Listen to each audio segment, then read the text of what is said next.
Friends, नमस्कार। मैं doctor Nalin Kumar Suri आपके साथ चलिए आज जानकारी शेयर करते हैं कि शरीर के किसी भी जॉइंट में स्प्रेन या स्ट्रेन आ जाए या कोई भी मस्कुलर इंजरी हो जाए, ब्लंट इंजरी हो जाए, तो उसे हम बिना दवाइयों के घर पे रह के ही किस प्रकार से ठीक कर सकते हैं। तो इसी के ऊपर एक मैं छोटी सी चर्चा आपके साथ करता हूँ। देखिए, जब भी कोई चोट लगती है, कोई इंजरी होती है शरीर के किसी भी अंग में, चाहे वो माइल्ड हो, मॉडरेट हो, सीवियर हो, तो वहाँ पर क्या होगा, इंजरी होने हो जाने से जो अंदर के फाइबर्स होते हैं वो रैप्चर हो जाते हैं, टूट जाते हैं, ब्लड वेसल बस्ट हो जाती हैं, जो कैपिलरीज हैं वो फट जाती हैं। तो वहाँ से ऐसा कार्रवाई होने की वजह से वहाँ से ब्लड या सीरम यूज होता है और उसके साथ साथ हीलिंग के लिए ब्लड सेल्स भी वहाँ आ जाते हैं। और उससे फिर क्या होता है कि वो एरिया सूज जाता है। सूज जाने के बाद फिर वहाँ पर दर्द होगा। दर्द पहले भी होता है और सूजन आ जाने के बाद भी होता है। और इसके साथ साथ फिर क्या होता है, उस स्वेलिंग की वजह से आसपास के जितने फाइबर्स हैं, जितने सेल्स हैं, वो भी प्रेशर में आ जाते हैं। और उनके प्रेशर आ जाने से फिर वहाँ की भी ब्लड सप्लाई रुक जाती है। वहाँ पर फिर वो ब्लड सप्लाई रुकने से उन्हें ऑक्सीजन पूर्ण रूप से नहीं मिलती है, तो वो एरिया भी फिर डैमेज होने का उसका भी खतरा बन जाता है। तो इतनी सब क्रिया को हो जाने के लिए फिर हमारे पास सबसे आसान रास्ता क्या है कि उस एरिया पर फर्स्ट एड जो है, हमें आइसिंग करनी चाहिए उस एरिया पे। हमेशा जब हम आइसिंग करेंगे या बहुत ठंडा कोई कोल्ड फॉर्मेंटेशन करेंगे, तो उससे हमें तीन चार बेनिफिट्स मिलते हैं। पहली बात, जो दर्द है उसकी सीवियरिटी कम हो जाती है, क्योंकि जब कोल्ड एरिया वहाँ पे लगाया जाएगा, उसको उसको ठंडा किया जाएगा, तो क्या होता है कि जो नर्व एंडिंग्स होती हैं वहाँ से स्टिमुलेशन ब्रेन को वो थम जाता है, पूर्ण रूप से वो मैसेज नहीं ब्रेन को मिल पाता। तो उससे फिर वो दर्द कम हो जाता है। दूसरा बेनिफिट क्या मिलता है, जब हम कोल्ड स्पंजिंग करते हैं या आइसिंग करते हैं, तो उससे क्या होगा कि जो ब्लड वेसल्स हैं वो सिकुड़ती हैं, कैपिलरीज में सिकुड़न आता है। तो और फर्दर वहाँ से ऊजिंग रुक जाती है, वहाँ से ब्लड का सीपेज नहीं होता है, और वो स्वेलिंग जो है वहीं की वहीं रुक जाती है और आगे नहीं बढ़ पाती। तीसरी बात क्या होती है, जब इतनी हम वो ठंडक एरिया में लगाते हैं, आइसिंग करते हैं, तो वहाँ के जितने सेल हैं उनका मेटाबॉलिज्म भी कम हो जाता है। वो इतनी शीघ्र से उनका मेटाबॉलिज्म नहीं होता। तो मेटाबॉलिज्म जब कम होगा तो उनकी ऑक्सीजन की डिमांड भी कम हो जाती है। तो उनकी ऑक्सीजन की डिमांड जब वैसे भी उस स्वेलिंग की वजह से कम हो रही होती है और ऑक्सीजन की डिमांड कम हो जाती है, तो वो सेल जो हैं सर्वाइव कर लेते हैं, वो बच जाते हैं।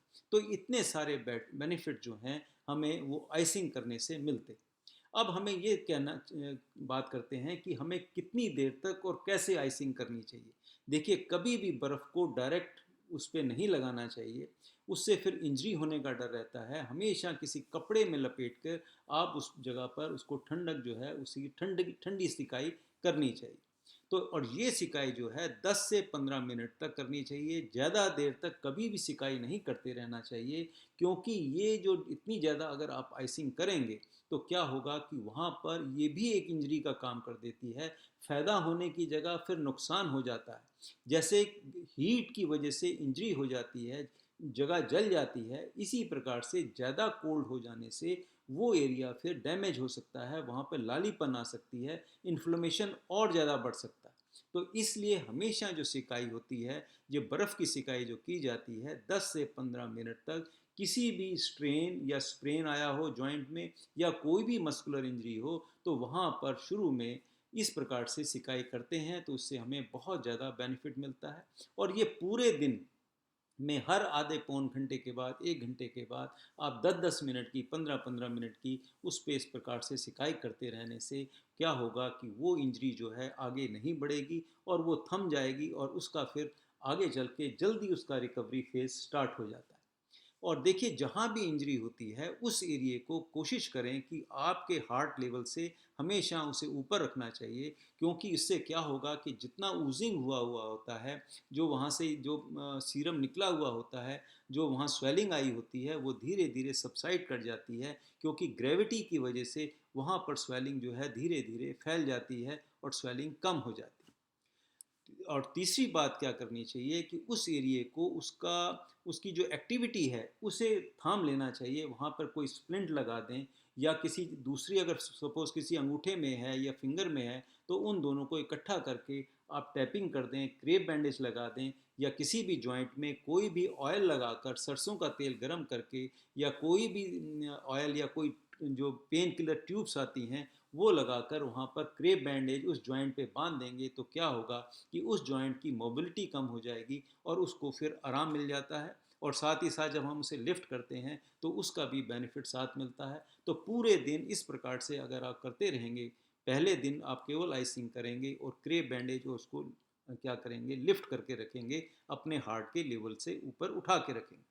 फिर देखिए दूसरे और तीसरे दिन आप आइसिंग ना करें, उसका कोई ज़्यादा बेनिफिट नहीं होता, लेकिन एरिया को उठा के रखना है, जो भी एरिया है, और वहाँ पर आप जो क्रेप बैंडेज वो उसको हमेशा खोल खोल के बीच बीच में दिन में 2-3 बार खोल कर उसे लिफ्ट करके और उस पर क्रेप बैंडेज लगा के रखें, जिससे उसकी एक्टिविटी, या कोई टैपिंग कर स्ट्रैप कर दीजिए, उसे लगा दें, कोई टेप से बांध दीजिए। तो इस प्रकार से अगर उस जॉइंट को करेंगे तो फिर आपको आराम मिलेगा।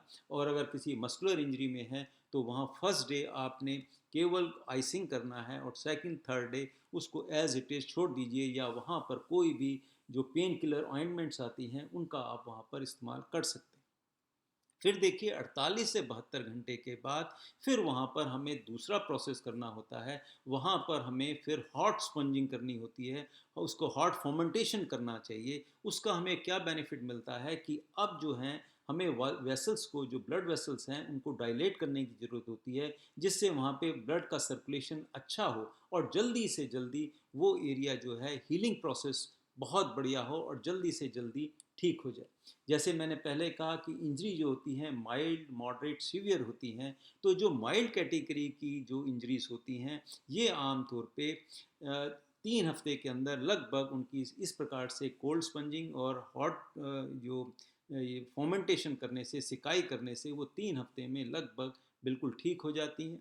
जो मॉडरेट कैटेगरी की होती हैं इन्हें लगभग 4 हफ्ते लगते हैं, और जो सीवियर इंजरीज होती हैं इन्हें लगभग 6 हफ्ते तक लग जाते हैं। और इस प्रकार से आप घर पे रह के ही बिना किसी दवाई के, अगर बहुत ज़्यादा पेन होता है तब तो देखिए दवाई खानी होती है, डॉक्टर के पास जाके दिखाना होता है। और अगर बहुत सीवियर इंजरी है तो उसके लिए फिर देखिए डॉक्टर उसका टेस्ट करते हैं और पता लगाते हैं कहीं कोई बोन इंजरी तो नहीं है, या कोई बोन डिफेक्ट तो नहीं आ गया, या लिगामेंट बहुत ज़्यादा टीयर तो नहीं हो गया। तो उसके लिए फिर वो एक्सरे, सीटी स्कैन या एमआरआई करना पड़ता है। लेकिन जो अगर बोन इंजरी होगी तो वो बहुत ज़्यादा पेनफुल होती है, वो बहुत ज़्यादा दिक्कत होती है।